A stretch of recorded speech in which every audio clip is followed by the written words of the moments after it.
welcome to the 2015 year at Lateral One of Business. As you guys can see, I'm not wearing my normal attire. I'm proudly wearing the IOM t-shirt today. And I go right into my first topic today, which is just talking a little bit about the Institute of Motion, IOM, the mentorship I went to in May, so just about 3 weeks ago. And I don't actually want to tell you too much of what I've been doing there, but more so just how amazing the trip was for me in terms of connecting with all those people. We were about 20 in a group, and it was just amazing to connect with all those other trainers, therapists. We had a few physios on board as well, because everyone had such a different background, but still no one was judging each other. It was just a really open-minded, curiosity from everyone to hear what everyone had to say, the knowledge that people had and shared, just coming together and feeling that you're not alone in this, since the training and even the hands-on work that I do is quite a bit different to what other therapists and trainers do out there. I often find it very difficult to actually sit down and talk to someone and exchange what's going through my head and things I've seen in my clients that I want to discuss or just anything like. So it's just really, really amazing to meet all those people and genuinely be welcomed into the IOM family as such. Often I find you go out and you meet people and they're really cool, like happy and want to, hug you and, oh, just give me a call whenever you need to. But you kind of get the feeling that they don't mean it. So you actually never go and call them. Where with the guys from IOM and everyone else who attended the mentorship, I just really, really got the feel that when they said, whatever is happening with you, if you need help, if you've got questions, if you just want to come by and say hello, please, please, please do so. I really felt they actually mean that. So even though the family is growing and becoming quite big, I'm really, really excited and proud to be part of that family. I've included a couple of links into the text, and I will try and include them into this video here as well, but yeah, you will see if I manage to do that or not. So I'll just include a link for IOM if you want to have a look and check them out, and also Perform Better Australia, who actually organized the whole thing for IOM to come over to Australia to present their course material. And also a little link about Nicole Darcourt, who I've met finally. He's the inventor of Viper, one of my favorite training tools, as most of you will know. And he is just such a humble man with a real gift to talk science in an easy to understand way to just anyone who's listening. And I want to finish off my first topic with a quote that he left us with after the mentorship, which I thought sums just the whole philosophy behind IOM up in a really nice way. So the words he left us with was, if you want to go fast, go alone, but if you want to go far, then go together. So yeah, I'll just let that sit for a while there. On the second topic, and just excuse me as always, I'm actually scrolling down through what I've written to just make sure that what I'm talking to you guys is pretty much in line with what I've written, so you can either watch the video or read the text and still get the same information. So topic number 2 today is the third of 12 small things to do for a healthier living. I don't know if any of you guys has started to implement any of the other things we've talked about so far. We had hydration and sleep from memory. I haven't gotten any feedback yet, but I'd love to hear how you guys been going. But whether you did or you didn't, we will keep going through the list of 12 things. And today it's about including more movement into your daily routine. And when I say to include more movement, I don't necessarily mean to go and train, but actually find ways how you can make your body move more without actually doing exercise as such. So I'm sure there's a few things you've heard about already, like, instead, if you can, if work isn't too far away, instead of taking the car, take the bike or walk. However, if you need to take or even take the train, however, if work is too far away or time-wise it is more convenient for you to take the car, park a bit further away from where you work so you still have those few more steps to go. Set yourself an alarm every hour on the dot, or whenever, just an hourly alarm, so you have a constant reminder of if you're spending your whole day in an office job or wherever you are, just to remind you to get up, get moving, grab yourself a glass of water, walk around your desk, whatever it is you want to do. Perfect moves to include if you are stuck in an office and just need the body to get moving is to actually do a couple of mobilizers, a few sit and reaches, and you know, just get the body pumping again, get the joints moving, and get everything nice and fluently. Obviously, if you actually want to start doing some regular exercise as such, that can be a bit daunting to some people. So if you feel that you may just actually need someone to keep you accountable to actually go and do something every day, then try and ring a friend, or maybe some of your family members may be happy to actually, you know, do something with you on a daily basis or a few times a week. If not, just go out and grab, you know, a personal trainer or coach, therapist of some sort who can help you to keep you on track. And that's not necessarily that you need to go and see them. A lot actually offer just to send you a text, just a reminder to get you out there, and they give you, if they run a program with you, they give you the exercises to do. And then they actually ask you how you went and, you know, want some feedback from you. So that can be a cheaper way to have a personal trainer. Right, so when you do move, move with intention. Pay attention to how your body is feeling. What feels good, what doesn't, and does it change throughout the moves that you are doing? So moving with awareness or training body awareness is something that is more and more used all over the world, in particular in clinics where they deal with a lot of chronic pain patients. I've actually included a link in my text for that as well, so again you can have a read there. If I manage to include it here in the video, then you can obviously just click on that. Benefits of moving, I mean, you all know by now the general stuff: reduces, controls weight, it combats health conditions like diabetes, cardiovascular, musculoskeletal disorders. It can improve your mood, boost your energy, particularly when you're moving outside, getting some vitamin D, fresh air, sunshine, get your feet on the ground, feel the grass. Moving can promote better sleep. That's non-vigorous exercise, not too close to bedtime. And it can be fun, depending on what you do. Also, if you choose a new sport or go to the gym, keep in mind that that's not got to be a decision for the rest of your life. You are free to change whatever you decided to do exercise-wise. You don't have to stick with what you decide to do on now. Next topic today, as over the last 2 months, we'll keep running through the myofascial lines, and today I want to talk to you about the lateral line in particular. I've got a nice photo here, which I will show you for a little bit. Cool. So as the name implies, the lateral line runs alongside your body. So you actually got two lines running from the bottom of the foot up to the skull. And the lateral line is often brought in context with stability and adaptability. So what does the lateral line do postural? It balances the front and the back, and it's interconnected with the superficial front line and the superficial back line, as well as the arm and the spiral lines, and therefore mitigates force through all of the lines, and it balances left and right for those obvious reasons. So that's where the stabilization part comes in. The adaptation part we will find then in the lateral line and movement, because it works mainly in the frontal plane in its posture, but it also works in the transversal plane when we come to movement, because it is responsible for trunk rotations and counter rotations as well.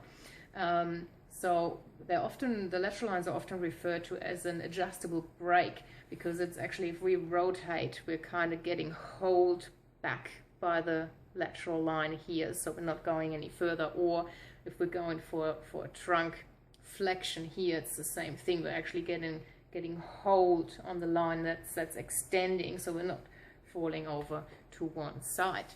So that's where the adduction comes in. So the lateral line creates, as I said, flexion of the trunk. Let me get up for that part. We get abduction on the hip. We get foot eversion. So if you've got your foot up here, eversion means turning outwards because you've got the lateral line on the side. So if that tenses up, it takes your foot out. We got pronation as well as plantar flexion. So, oops, again, foot is up here. So pronation is foot coming in, again, because that lateral line is actually pulling up. So it's kind of putting the foot down, and then flexion coming up as well. And we've got the sagittal tilting, side to side tilting of the head. Cool. So for example, the lateral line in walking helps us to walk in a straight line because we're bound within the lateral line here. It stops us from wobbling around, shifting from side to side. It keeps us in a straight line. The hip stabilizers are part of the lateral line for that reason. So when the lateral line is compromised, we can see the following compensation patterns, which can be in the foot, an excess of pronation or supination. So if the lateral line is actually fallen together, so it's not holding in, what will happen then, because this is all loose and the ankle, oops, where's my foot? All right, bring that down a little bit. So having the lateral line here on the side, and if this is all collapsed and falling down, obviously that foot is then easy turned to the side down into supination. We may see limited ankle dorsiflexion. We really often see your X legs or your O legs, but they often come from problems in the lateral line above the knee rather than from below the knee. So we're looking at the hips for those. Then we've got excessive or chronic abduction. So again, as I said earlier, abduction from the hip. So there can be a constant pull coming from the hip here, a constant abduction there. So kind of goes hand in hand with what we've had on the foot. If there's excessive eversion happening, that can actually, the eversion here, oops, that's actually mad. The eversion here on the foot can come from an actual hip abduction rotation. Okay, then as obviously having the lateral line continue up, we can have an excessive flexion of the trunk to either side. We can also experience some rotation with that. Again, as I said earlier, the lateral line is included in some rotation moves as well, more so in this spiral line though, which will come later. Then we can have a compression through the trunk. Compression means that, again, the lateral line is actually kind of falling together, so the depth between your sternum and your pelvis shrinks. Okay, I can't. It's hard to show that, but yeah, you're kind of falling down, and you're compressing through your trunk. And another thing we can see in that as well, with that, either, as I said before, we get a tilt in the waist here, or we can also see a shift of the rib cage in a lot of cases as well, which often though again goes hand in hand more with the spiral line though, not just part of the lateral line. Cool. Oh, shoulder restrictions, mostly due to over-involvement of the head stability. So I'll go into that a bit more further down. I've got another picture here I want to show you, so just have a look at that for a second for me. So I'm just going to go through with you where the lateral line is actually going, and as you can see, it's quite nicely shown on the picture number 2 how it's layered through the body. So the line actually starts with 2 bands, one coming from underneath the foot going down here, and then a second band that's kind of starting on the outside here, and then they join together just underneath the ankle, and then they wrap around behind the ankle here, and then move up along the calf, coming forward over the head of the tibia just here, before it then spreads out again. It kind of goes forward, sides on alongside the knee, and then goes up the thigh where it starts to widen, and it becomes part of the where are we? It starts to widen, it becomes part of the IT band, and then flares out right into the hip, into the glutes, and connects through here. And it kind of goes out into a bit of a Y shape. Y shape, I'm saying, because you've got the 1 band here, and then it goes out into 2. And then, as you could see on picture number 2, it goes in a crisscross pattern up through your, like behind the armpit, kind of coming in through the neck. And you've got again a cross pattern happening with your SCM coming from the front, and your splenus capitis from the back. Alrighty, so that was splenus capitis. Sorry, I'm not that good anymore with my anatomy wording because I don't use it a lot.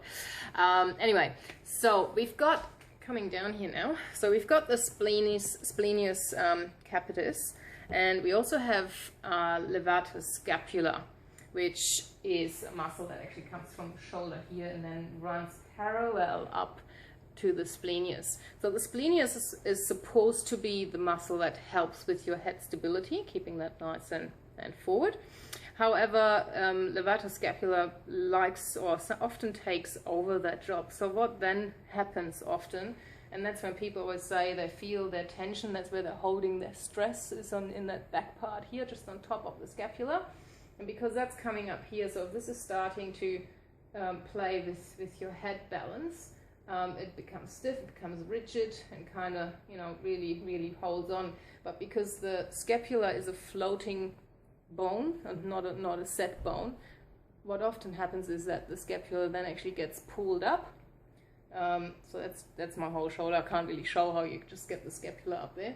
But yeah, so the whole scapula just kind of moves upwards, and we often again see a bit of a forward lean through the neck there as well with that kind of problem. So often when people come with neck issues here, we need to definitely work on that levator scapula, but we also kind of got to do some work on the lateral line to make sure that that will actually be taking over the work that it's supposed to be doing. So that's pretty much it on the lateral line. There's no anecdotal stories or anything to it. If you actually want to read through it to get all the anatomically correct words and stuff, please have a read. As I said, I'm not too great anymore with all my vocabulary there. Cool. And then to finish off with, I haven't been very inventive this month with my soup. Last month I had a potato and leek soup, and this month I simply added some mushrooms for that. So we've got a mushroom, potato and leek soup this month, which was really yummy though. So you find the recipe for that on the actual written part. I'm not going to go through that here.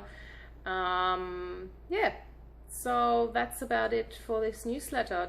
Talk to you about IOM and have a play with some more exercise in your life. Have a look at the lateral line and maybe have a look in the mirror and see if you can find yourself leaning to one side a bit more, or having a bit of a shift through the rib cage or anything like that. And yeah, give that soup a try and tell me if you like it or not. Alright, I shall see you next time when I write my blog in about 2 weeks time, and I'll be telling you about KMI, which is a manual therapy which I've been exploring over the last few weeks, and just finished 12 sessions of receiving the treatment, and I'm quite excited to be showing you a few photos how my body has changed over those treatments. And yeah, just gonna share my experience with you guys and tell you where you can find some practitioners that apply that kind of work. So enjoy your day, week, whatever's ahead of you, and I will talk to you soon. Bye for now.